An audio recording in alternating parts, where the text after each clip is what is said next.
இதுக்கப்புறம் நான் வந்து என்னப்பா பண்ணுவேன் அப்படின்னா, இப்போ வந்து நீங்க பண்ணதுல என்ன பார்த்துட்டீங்களா, லாஸ்ட் லாக் ஆப்ஜெக்ட் ஒண்ணு இருக்கு. அது பண்ணணும். ஓகே. அடுத்து டைப் குரூப்னா அது ரொம்ப பெரிய டாபிக் இல்ல. ரொம்ப சின்ன டாபிக். அது அவசியம் இல்ல. எனக்கு வேணா அதுவும் அதுல பெருசா இல்ல. அதனால நீங்க அத கே கேஷுவலா நீங்க பண்ணலாம். இப்ப நெக்ஸ்ட் வந்து இது லாக் ஆப்ஜெக்ட். இது ரொம்ப இம்பார்ட்டன்ட் சொல்லுவாங்க. பட் நான் இது வந்து என்னென்ன ஓப்பன் பண்ணிட்டு லாக் ஆப்ஜெக்ட் அப்படின்னா என்னன்னா, ஃபர்ஸ்ட் வந்து ஒரு டேட்டாபேஸ் டேபிள் நான் கிரியேட் பண்றேன். ம். கிரியேட் பண்ணி உள்ள வந்து நான் ஒரு ஹெச்ஆரா நான் அதுக்கு பேரோல் ப்ராசஸ் பார்த்துட்டு இருக்கேன். அதுல என்னென்ன மாரி இருக்கு நான் செக் பண்ணதுல பேரோல் ப்ராசஸ் நான் பார்த்துட்டு இருக்கேன். இப்படி நான் பார்த்துருக்கிற அந்த டைம் வந்து இன்னொருத்தங்க யாரும் உள்ள வந்து எடிட் பண்ணிடக் கூடாது. ஓகேயா? அதுக்காக லாக் ஆப்ஜெக்ட்ல 3 மெத்தட் சொல்லுவாங்க. ஓகே. இந்த 3 மெத்தட் என்னன்னா,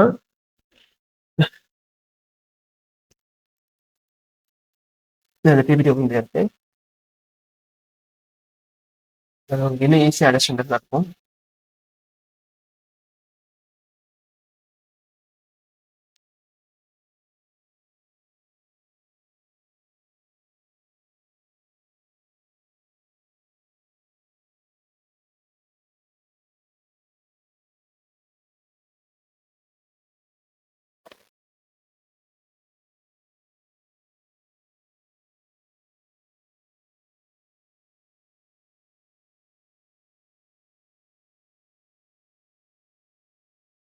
ஓகே.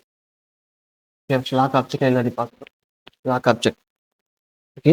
அதுக்கப்புறம் உள்ள நம்ம பார்த்தோன்னா சொன்ன மாரி தான் அந்த ஒவ்வொரு சேஞ்ச் பண்ணிடக்கூடாதுங்கிறதுக்காக தான் வச்சிருப்பாங்க.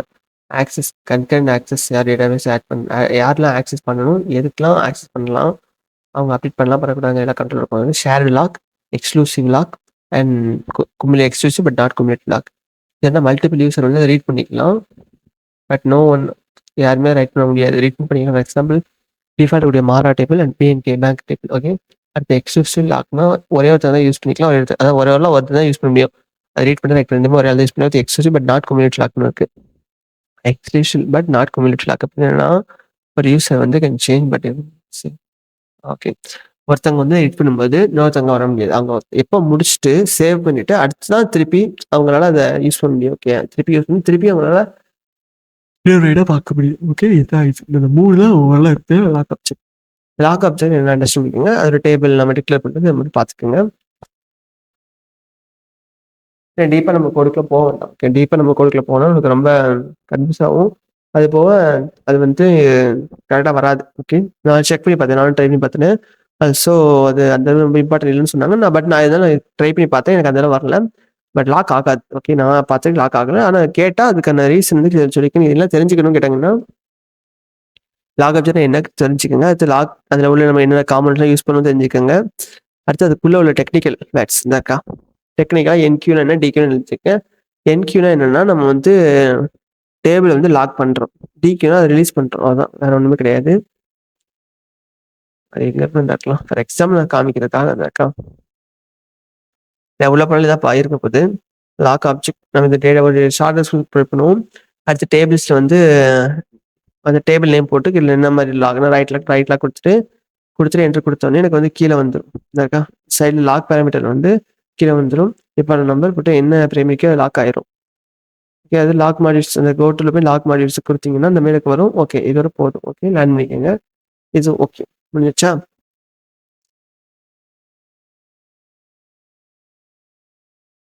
இப்போ வந்து நம்ம டேட்டாபேஸ் முடிச்சிச்சோம். எல்லாமே முடிச்சிட்டோம். ஓகே. ஓகே. இதுக்கப்புறம் நம்ம வந்து என்ன பார்க்க போறோம் அப்படின்னா வந்து SC38. ஓகே. SC38 தான் பார்க்க போறோம்.